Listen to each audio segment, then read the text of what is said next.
한국인은 어떤 나라를 좋아하고 어떤 나라를 싫어할까요?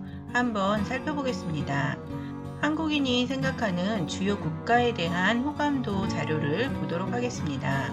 자료를 보면 미국이 가장 높고 스웨덴, 호주, 독일 순서로 상위권에 위치하고 있고 인도, 중국, 북한, 일본 순서로 낮은 자리에 위치하고 있는 것으로 보여집니다. 일본이 최하위 수준에 위치하고 있음을 알 수 있습니다. 그 밖에 대만, 몽골, 우즈베키스탄, 태국, 필리핀, 베트남 등이 중간에 자리하고 있습니다. 다음으로 신뢰할 수 있는 국가와 실제 관계가 좋은 국가들은 어떤 나라들인지 살펴보도록 하겠습니다. 우선 신뢰할 수 있는 국가로는 미국, 인도네시아, 대만 순으로 상위권에 자리하고 있고요. 러시아, 일본, 중국, 북한 순서로 낮은 자리에 위치하고 있습니다.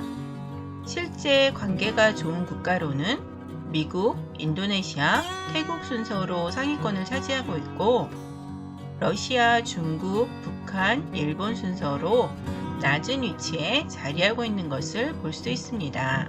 이것은 미국, 러시아를 포함한 아시아 주요 14개국을 대상으로 한 조사 결과입니다. 다음으로 주요 국가에 대한 신뢰도의 변화 추이를 살펴보도록 하겠습니다. 2021년도와 2022년도 비교 자료입니다. 표를 살펴보시면 미국, 싱가포르, 대만, 몽골 순서로 높은 위치에 있고 일본, 인도, 러시아, 중국, 북한 순서로 낮다는 것을 알 수 있습니다.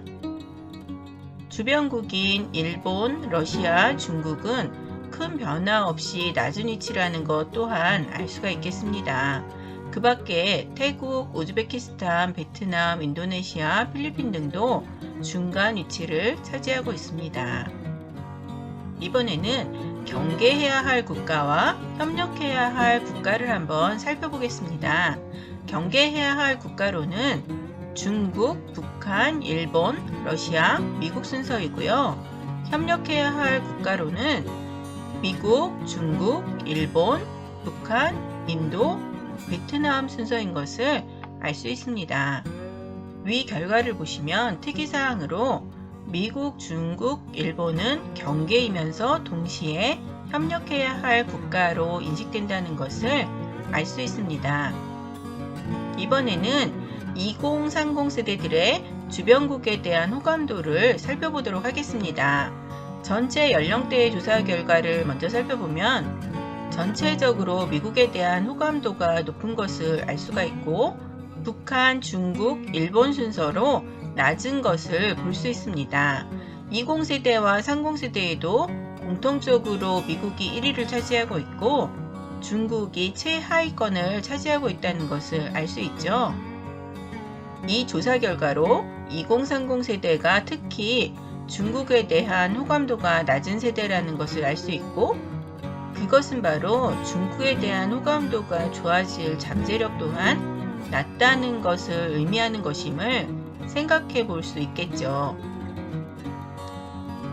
2022년도 5월에 미 외교 전문 매체인 디플로맷의 발표에 의하면 최근 중국에 대한 선호도가 급격히 악화되는 것으로 보여주고 있습니다.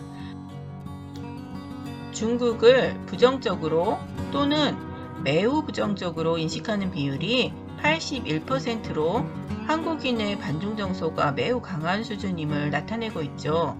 이것은 조사 대상 56개국 가운데 가장 높은 수준으로 2위인 스위스의 72%나 3위인 일본의 69%와 비교하면 10%포인트가량 높다는 것을 알 수 있습니다. 지난 2015년 미국 여론조사기관 프리서치가 시행한 비슷한 조사에서 중국을 부정적으로 바라보는 한국인의 비율이 37%였던 것과 비교해보면 반중 정서가 최근 몇 년 새에 급격히 강해진 것으로 보여집니다.